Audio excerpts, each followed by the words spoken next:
राधे राधे। आपका स्वागत है आपके अपने चैनल कान्हा ब्रजवासी पर। आज हम बात करेंगे उज्जैन के महाकालेश्वर मंदिर पर।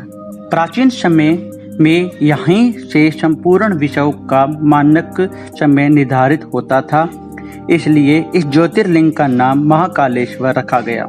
काल के दो अर्थ होते हैं, समय और मृत्यु। महाकाल इसलिए कहा जाता है। महाकालेश्वर मंदिर भारत के 12 ज्योतिर्लिंगों में से एक है। यह मध्य प्रदेश राज्य के उज्जैन नगर में स्थित है। पुराणों, महाभारत और कालिदास जैसे महाकाव्यों की रचनाओं में से इस मंदिर का वर्णन है। इस मंदिर के महानता है कि इसके दर्शन मात्र से मोक्ष की प्राप्ति होती है। 1235 ईस्वी में इल्तुतमिश के द्वारा इस प्राचीन मंदिर का विध्वंस किए जाने के पश्चात यहाँ के जो शासक रहे, उन्होंने इस पर विशेष ध्यान दिया, इसलिए मंदिर अपने वर्तमान स्वरूप को प्राप्त हुआ। इतिहास से पता चलता है कि उज्जैन 1107 ईस्वी से 1708 ईस्वी तक यवनों का शासन था। इनके शासन काल की अवधि लगभग 4500 वर्ष थी। हिंदुओं की प्राचीन धार्मिक परंपराएं प्राय नष्ट हो चुकी थी, लेकिन 1690 में मराठों ने मालवा क्षेत्र में आक्रमण कर दिया और 29 नवंबर 1728 को मराठा शासकों के मालवा क्षेत्र में अपना आधिपत्य स्थापित कर लिया। इसके बाद उज्जैन का खोया हुआ गौरव लौट आया। सन 1732 से 1801 तक यह नगरी मालवा की राजधानी बनी रही। मराठों के शासनकाल में यहाँ दो महत्वपूर्ण घटनाएं घटी। पहला, महाकालेश्वर मंदिर का पुनः निर्माण और ज्योतिर्लिंग की पुनः प्रतिष्ठा तथा सिंहस्थ पूर्व स्नान की स्थापना, जो बहुत बड़ी उपलब्धि थी। आगे चलकर राजा भोज ने इस मंदिर का विस्तार कराया। मंदिर के एक प्रकोटे के भीतर स्थित है। गर्भगृह तक पहुंचने के लिए सीढ़ीदार रास्ता है। इसके ठीक ऊपर एक दूसरा कक्ष है जिसमें ओमकारेश्वर शिवलिंग स्थापित है।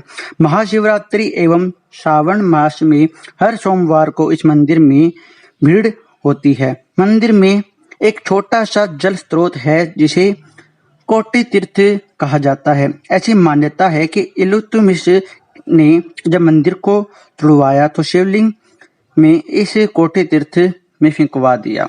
बाद में इसके पुनः प्रतिष्ठा कराई गई और सन 1968 के सिंहस्थ महापर्व के पूर्व मुख्य द्वार का विस्तार हुआ, सजाया गया। इसके अलावा निकासी के लिए अन्य द्वार का निर्माण भी कराया गया था, लेकिन दर्शनार्थियों की अपार भीड़ को देखते हुए बिड़ला उद्योग समूह के द्वारा 1980 के सिंहस्थ के पूर्व एक विशाल मंडप का निर्माण कराया गया।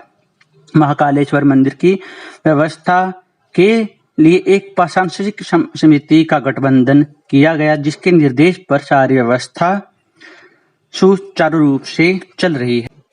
कालों के काल महाकाल के यहाँ प्रतिदिन अलसुबह भस्म आरती होती है। इस आरती की खासियत यह है कि इसमें ताजा मुर्दे की भस्म से भगवान महाकाल का श्रृंगार किया जाता है। इस आरती में शामिल होने के लिए पहले से बुकिंग की जाती है। महाकाल के दर्शन करने के बाद जुना महाकाल के दर्शन जरूर करना चाहिए। कुछ लोगों के अनुसार जब मुगल काल में इस शिवलिंग को खंडित करने की आशंका बढ़ी तो पुजारियों ने इसे छिपा दिया था और इसकी जगह दूसरा शिवलिंग रखकर उसकी पूजा करने लगे थे। बाद में उन्होंने इस शिवलिंग को वहीं महाकाल के प्रांगण के अन्य जगह स्थापित कर दिया, जिसे आज जूना महाकाल कहा जाता है। हालांकि कुछ लोगों के अनुसार असली शिवलिंग को अक्षरण से बचाने के लिए यह किया गया था। वर्तमान में महाकालेश्वर ज्योतिर्लिंग जो ये मंदिर है वह 3 खंडों में विभाजित है। निचले खंड में महाकालेश्वर, मध्य खंड में ओमकारेश्वर, ऊपरी खंड में श्री नागचंद्रेश्वर मंदिर है। नागचंद्रेश्वर शिवलिंग के दर्शन वर्ष में एक बार नागपंचमी के दिन ही करने दिए जाते हैं। मंदिर परिसर में एक प्राचीन कुंड है। गर्भगृह में विराजित भगवान महाकालेश्वर का विशाल दक्षिणमुखी शिवलिंग है। इसी के साथ गर्भगृह में माता पार्वती, भगवान गणेश व कार्तिकेय की मोहक प्रतिमाएं हैं।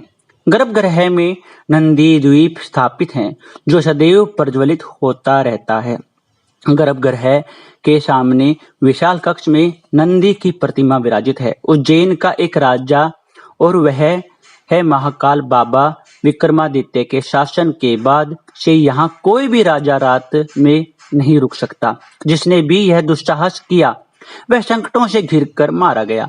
पौराणिक तथा सिंहासन बत्तीसी की कथा के अनुसार राजा भोज के काल से यहाँ कोई राजा नहीं रुकता। वर्तमान में कोई भी राजा, मुख्यमंत्री और प्रधानमंत्री आदि यहाँ रात नहीं रुक सकता। राजा महाकाल सावन मास में प्रति सोमवार नगर भ्रमण करते हैं। राधे राधे। आपका अपना चैनल कान्हा ब्रिजवासी।